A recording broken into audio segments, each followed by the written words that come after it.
So ನಮ್ಮ ಜೊತೆಗೆ ಒಬ್ಬ ಮೆಗಾಸ್ಟಾರ್ ಇದ್ದಾರೆ. ಮೆಗಾಸ್ಟಾರ್ ಅಂತ ಯಾಕಪ್ಪ ಈ ಪದ ಬಳಸ್ತಿದ್ದೀನಿ ಅಂತ ಹೇಳಿದ್ರೆ, ಉತ್ತರ ಕರ್ನಾಟಕದ ಹುಲಿ ಅಂತಾನೆ ಖ್ಯಾತಿಯನ್ನ ಪಡೆದಿರ್ತಕ್ಕಂಥವ್ರು.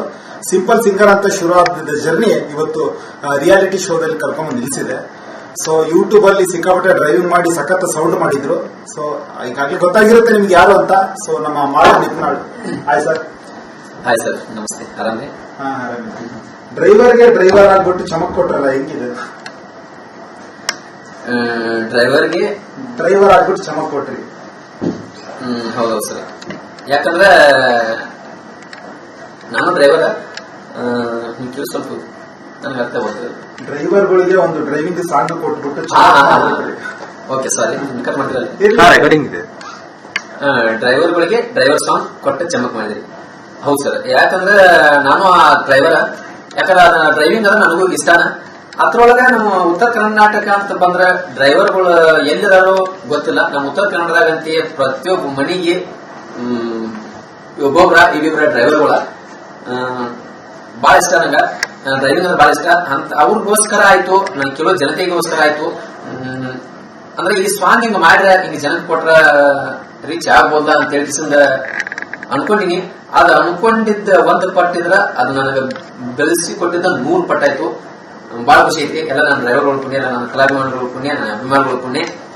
ಅವ್ರ ನನ್ನ ಮೇಲೆ ಇಟ್ಟಿರೋ ಪ್ರೀತಿ ವಿಶ್ವಾಸದಿಂದ ಉನ್ನತ ಮಟ್ಟಿಗೆ ಸಾಂಗ್ ಹೋಯ್ತು. ಥ್ಯಾಂಕ್ ಯು ಸೋ ಮಚ್ ಅಂತ ಕಷ್ಟಪಡ್ತೀನಿ. ನೋಡಿ, ಉತ್ತರ ಕರ್ನಾಟಕದ ಮಂದಿ 13 ವಾರ ಆಯ್ತು ಅವ್ನ ಮನಿ ಮಗನ ಟಿವಿ ನೋಡಿ ಸಂಭ್ರಮಿಸ್ತಾ ಇದ್ರು. ಸೊ ಸಂಜೆ ಆದ್ರೆ ಸಾಕು ಉತ್ತರ ಕರ್ನಾಟಕದ ಭಾಗದಲ್ಲಿ ಟಿವಿ, ಉತ್ತರ ಕರ್ನಾಟಕ ಅಂತಲ್ಲ ಎಂಟೈರ್ ಕರ್ನಾಟಕ ಕೂಡ ಖುಷಿ ಪಡ್ತಾ ಇತ್ತು. ಅಂದ್ರೆ ಮನೆ ಮಗನ ರೀತಿ ಮಾಳ ನಿಂತ್ನಾಳ ನೋಡ್ತಾ ಇತ್ತು. ಸಡನ್ ಆಗಿ ಹೊರಗೆ ಬಂದ್ಬಿಟ್ರಿ, ಯಾಕೆ ಶಾಕ್?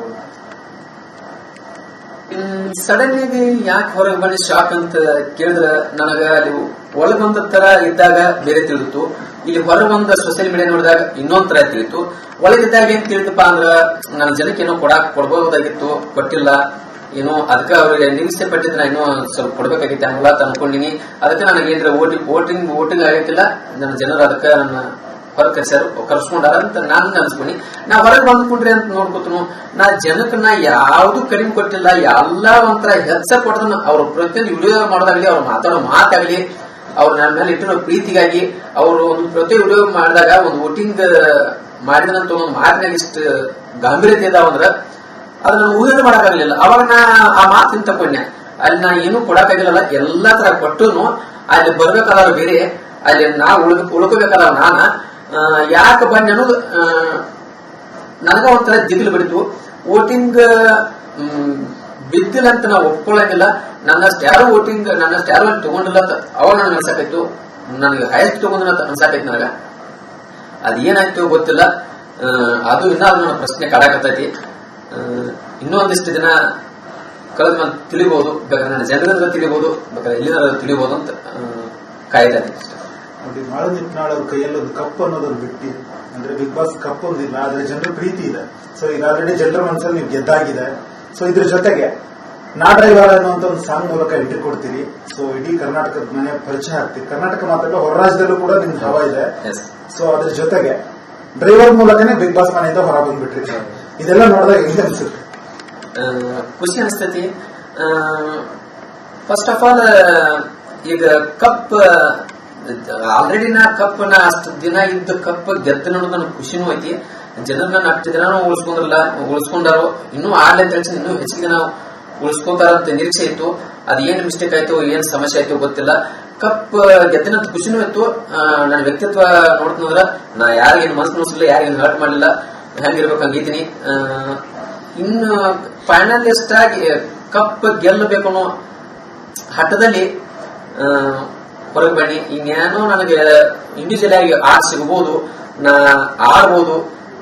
ನನ್ನ ಟಾಸ್ಕ್ ದಾಗ ಹೆಂಗದನು, ಬಹಳ ಸ್ಟ್ರಾಂಗ್ ಅದನೋ ವೀಕ್ ಅದನೋ ಅನ್ನೋದು ನಂಗೆ ತೋರಿಸ್ಕೊಳಕ್ ಮತ್ತೊಂದು ಆಪರ್ಚುನಿಟಿ ಸಿಕ್ಕಿತ್ತು ಅನ್ಕೊಂಡಿ. ಅದೇನೋ ನಂದು ಬ್ಯಾಡ್ ಲೆಕ್ಕ ಹೊರಗೆ ಬಂದೆ. ಈಗ ಹೊರಗೆ ಬಂದದ ಒಂದು ವಿಷಯ ಸುದ್ದಿ ಬೇರೆ ಐತಿ, ಅಲ್ಲಿ ಒಳಗೆ ಇದ್ದದ ಸುದ್ದಿ ಬೇರೆ ಐತಿ. ನನಗೆ ಯಾವ್ದು ಬಿಡ್ಬೇಕು ಸ್ವಲ್ಪ ಕನ್ಫ್ಯೂಸ್ ಆಗಿದ್ನಿ. ಈಗ ಹೊರಗೆ ಬಂದದ ಸುದ್ದಿ ನನಗೆ ಕರೆಸ್ಟ್ ಅನಿಸ್ತು, ಒಂಥರ ಬೇಜಾರ ಅನಿಸ್ತು. ಉತ್ತರ ಕರ್ನಾಟಕದ ಮಂದಿ ಅಂತ ಹೇಳಿದ್ರೆ ನಿಯತ್ತು ಮತ್ತೆ ನಿಷ್ಕಲ್ಮಶ ಎನ್ನುವಂಥದ್ದು. ಯಾಕಂತ ಹೇಳಿದ್ರೆ ಒಂದು ಸರಿ ಪ್ರೀತಿ ಕೊಟ್ಟು ನೋಡಿ, ನಾವು ಜೀವನ ಕೊಡ್ತೀವಿ ಎನ್ನುವಂಥದ್ದು. ಸೊ ಆ ಪ್ರೀತಿನ ನೀವು ಗಳಿಸಿದ್ದೀರಾ. ಸೊ ಎಲ್ಲ ಒಂದ್ ಕಡೆ ನಿಮ್ಮ ಪ್ರೀತಿಗೆ ಬಿಗ್ ಬಾಸ್ ಮನೆಯಲ್ಲಿ ನೀವು ನಡ್ಕೊಂಡಿರ್ತಕ್ಕಂಥ ರೀತಿ ಆಗಿರ್ಬೋದು, ನೀವು ಆಡಿರ್ತಕ್ಕಂಥ ಆಟ ಆಗಿರ್ಬೋದು, ಪ್ರತಿಯೊಂದು ಕೂಡ ಕ್ಯಾಲ್ಕುಲೇಟ್ ಮಾಡಿದಾಗ ಅದ್ಭುತ ಅನ್ಸುತ್ತೆ. ಯಾರು ಕೂಡ ಜಗಳ ಆಡ್ಲಿಲ್ಲ, ಸೊ ಕಾಂಟ್ರವರ್ಸಿ ಮಾಡ್ಕೊಳ್ಳಿಲ್ಲ, ಪದೇ ಅದ್ರನ್ನು ಕಾಲಲ್ಲಿ ಅಂತದ್ ಮಾಡಲಿಲ್ಲ. ನಿಮ್ಗೆ ಎಷ್ಟು ಬೇಕೋ ಆಟಕ್ಕೆ ಅಷ್ಟು ಕೊಡ್ತಾ ಇದ್ರಿ, ಸೊ ಎಲ್ಲರ ಜೊತೆ ಬೆಳೀತಾ ಇದ್ರಿ. ಆದ್ರೆ ಅದ್ರ ಜೊತೆಗೆ ಇನ್ನೊಂದ್ ಕಡೆ ಭಯ ಪಡ್ತಿದ್ರು, ಮಾತನಾಡ್ಲಿಕ್ಕೆ ಓಪನ್ ಅಪ್ ಆಗ್ತಿರ್ಲಿಲ್ಲ, ಮಾತಾಡಕ್ ಭಯ ಪಡ್ತಿದ್ರು. ಏನ್ ಭಾಷೆ ಸಮಸ್ಯೆ ಆಯ್ತಾ ಅಥವಾ ನಿಮ್ಗೆ ಅದು ಅನ್ಕಂಫರ್ಟಬಲ್ ಫೀಲ್ ಕಾಡ್ತಿತ್ತ? ಇನ್ನೊಂದು ಹೇಳ್ಬೇಕಂದ್ರ ಅನ್ಕಂಫರ್ಟಬಲ್ ಫೀಲ್ ಅನ್ನೋಕ್ಕಿಂತನೂ ನಾನ್ ಬೆಳೆದ ರೀತಿ ಹಳ್ಳಿ ರೀತಿನದ. ಯಾಕಂದ್ರೆ ಅವರೆಲ್ಲ ಸಿಟಿಯನವ್ರ, ಎಲ್ಲ ಸ್ವಲ್ಪ ಓದ್ಕೊಂಡು ಬಂದವ್ರು ಅನ್ನೋಕ್ಕಿಂತನೂ ಸ್ವಲ್ಪ ಎಲ್ಲ ಅವ್ರ ನೋಡ್ಕೊಂಡ್ ಬಂದಾರ. ಅವರೆಲ್ಲ ಬಿಗ್ ಬಾಸ್ ನಾವ್ ಹಿಂಗೆ ಇರ್ಬೇಕು, ನಾ ಹಿಂಗೆ ಎದುರಿಸ್ಬೇಕು, ನಾ ಹಿಂಗ ಮಾತಾಡ್ಬೇಕು ಅನ್ನೋ ಸ್ವಲ್ಪ ತಿಳ್ಕೊಂಡ್ ಬಂದಾರು. ನಾ ಅದನ್ನ ಯಾವ್ದು ಪ್ಲಾನ್ ಇಂದ ಏನೋ ತಲೆಯಾಗಿದ್ದ ಹೋಗಿ ನಿಂತ ಮನುಷ್ಯ ಅಲ್ಲಿ. ನಾ ಎಲ್ಲ ಕಲಿಬೇಕಾದ ಅದ ಫಸ್ಟ್ ಸೀಸನ್ ಇಂದ ಕಲಿಬೇಕು. ಅವ್ರು ಸ್ವಲ್ಪ ಎಲ್ಲ ಎಪಿಸೋಡ್ ಆಯ್ತು, ಎಲ್ಲ ಒಂದ್ ಸೀಸನ್ ಆಯ್ತು, ನೋಡ್ಕೊಂಡ್ ಬಂದಾರು. ನನಗೊಂದ್ ಸ್ವಲ್ಪ ಕಷ್ಟ ಆಯ್ತು, 1 ವಾರ 2 ವಾರ. ಆನಂತರ ಸರಿ ಹೋಯ್ತು.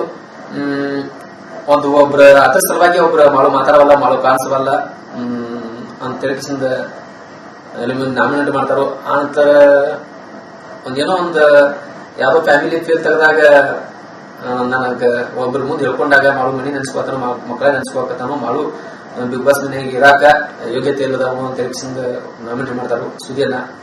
ಆ ಟೈಮ್ದಾಗ ಬಹಳ ಚಾಲೆಂಜ್ ಐತಿ. ಗೊತ್ತು ಇವ್ರ ಕೈಲಿ ನಾ ಅನ್ಸ್ಕೋಬಾರ್ದು, ನನಗ ಹಿಂದೂ ಇಲ್ಲ ಮುಂದೂ ಇಲ್ಲ, ನಾ ಒಬ್ಬ ಬದುಕಬೇಕನ್ನ ಬದುಕತನ ಅನ್ನೋದು ನಾ ಪೀರ್ ಹಿಡ್ಕೊಂಡ ಇಲ್ಲಿ ಬದುಕಬೇಕು. ಇಲ್ಲಿ ಯಾರು ಆಗಂಗಿಲ್ಲ. ಇಲ್ಲಿ ನಮ್ಮ ಫೀಲಿಂಗ್ಸ್ ಇಲ್ಲಿ ಅರ್ಥ ನಮ್ಗೆ ಗೊತ್ತಾಯ್ತು. ಯಾಕಂದ್ರೆ ಇಲ್ಲಿ ರಿಸಲ್ಟ್ ಬೇಕಾಗಿದ್ದ ಅವ್ರಿಗೆ ಅದ ಅಂತ ತಿಳ್ಕೊನಿ ಅಲ್ಲಿಂದ ಬಿಟ್ಟು ಮನಸ್ಸು ಗಟ್ಟಿ ಮಾಡ್ಕೊಂಡ. ಅಲ್ಲಿಂದ ನಾ ಅನ್ಕಂಫರ್ಟಬಲ್ ಅನ್ನೋದಕ್ಕೂ ಯಾರು ಬೇಕಾ ಅವ್ರ ಜೊತೆ ಎಷ್ಟು ಬೇಕಾಟ ಮಾತಾಡ್ದ, ಎಷ್ಟು ಬೇಕಾಟ ಬೆರಿದ, ಎಷ್ಟು ಏನ್ ಕೇಳ್ತಾರ ಅದಕ್ಕೆ ಅಷ್ಟ ಉತ್ತರ ಕೊಡದ. ನಂಗೆ ಏನ್ ಎಂಟರ್ಟೈನ್ ಮಾಡ್ಬೇಕು ಅನ್ನೋ ಮಾಡಿದನು. ಎಷ್ಟು ಮಾತಾಡ್ಬೇಕಾದ್ರೆ ಅವ್ರಿಗೆ ಅವ್ರು ಅನ್ಕೊಂಡಷ್ಟು ನಾ ಕೊಡದನಂತ ಹೇಳ ಅಷ್ಟ. ಸರ್, ಬೆಳಗ್ಗೆ ಏರ್ ಕಟ್ ಮಾಡ್ಸಂತ ಶಾಪ್ ಹೋಗಿದ್ದೆ. ಆತ ಏನು ಬಂದಿರ್ಲಿಲ್ಲ. ನಾನು ತುಂಬಾ ಹೊತ್ತು ಕಾದೆ. ಆಮೇಲೆ ಬಂದ ತಕ್ಷಣ ಏನ್ ಮಾಡ್ಲಿ ಅಂದ, ಕಟಿಂಗ್ ಮಾಡಿ ಅಂದೆ. ಏನ್ ಕಟಿಂಗು ಅಂತ ಹೇಳ. ನನ್ನ ಹೆಸರು ಕೇಳ್ಕೊಂಡ್ ಬರ್ತೀನಿ, ಅದು ಯಾವ್ದು ಕಟಿಂಗು ಅಂತ ಹೇಳಿ ಓಡಿ ಬಂದೆ. ಅದ್ರ ಹೆಸರು ಏನು ಸರ್ ಕಟಿಂಗ್? ನಮ್ದು ಇದು ಕಟಿಂಗ್ ಹೆಸರು ರಾಕ್ ಸ್ಟಾರ್ ಕಟಿಂಗ್ ಅಂತ ಹೇಳಿದ, ರಾಕ್ ಸ್ಟಾರ್ ಅಂತ. ಅದು ಇಟ್ಟದ ಬಿಗ್ ಬಾಸ್ ಸರ್, ಮತ್ತ ಆನಂತರ ನೆಕ್ಸ್ಟ್ ಸುದೀಪ್ ಸರ್ ಅವ್ರ ಹೆಸರು ಹೇಳಿದ್ರು rock star. Rock star cutting ಸಿಕ್ಕಾಬಟ್ಟೆ ಸದ್ದು ಮಾಡ್ತಾ ಇದೆ. ಅದ್ರ ಜೊತೆಗೆ ಮರಿರಾಕ್ಗಳು 2 ಬಂದಿದ್ದು ಮನೆಗೆ. ಸೊ ನಿಮ್ ರಾಕಿಗಿಂತೂ ಸಿಕ್ಕಾಬಟ್ಟೆ ಮೀಸ್ತಾ ಇದ್ವು, ಮಿರಿ. ಸೊ ಅದೆಲ್ಲ ನೋಡಿದಾಗ ಶಾಕ್ ಅನ್ನಿಸ್ತಾ, ಖುಷಿ ಆಯ್ತಾ? ಶಾಕು ಆಯ್ತು. ಇವ್ರು ಮಾಸ್ಟರ್ ಬಂದಾರ ಅಂತ ಹೇಳ್ಸಿದ, ಮತ್ ನಾನು ಒಬ್ಬ ಆಗಿದ್ರು, ಇವ್ರು ಇಬ್ರು ಆದಂತ ಖುಷಿನೂ ಆಯ್ತು. ಯಾಕಂದ್ರೆ ಒಬ್ಬ ಕಾಣಿದ್ದೀನಿ, ಇಲ್ಲಿ 3 ಜನ ಮನೆಗೆ ಅದರಲ್ಲ, ಇವರ 3 ಜನ ತ್ರಿಮೂರ್ತಿಗಳು ಆದಂಗ ಆಯ್ತು, ಖುಷಿನೂ ಆಯ್ತು. ಒಂಥರ ನನ್ನ ಮಕ್ಕಳು ನಂತರ ಮಾಡಿಸ್ಕೊಂಡಾರಲ್ಲ ಅಂತ ಖುಷಿನೂ ಆಯ್ತು.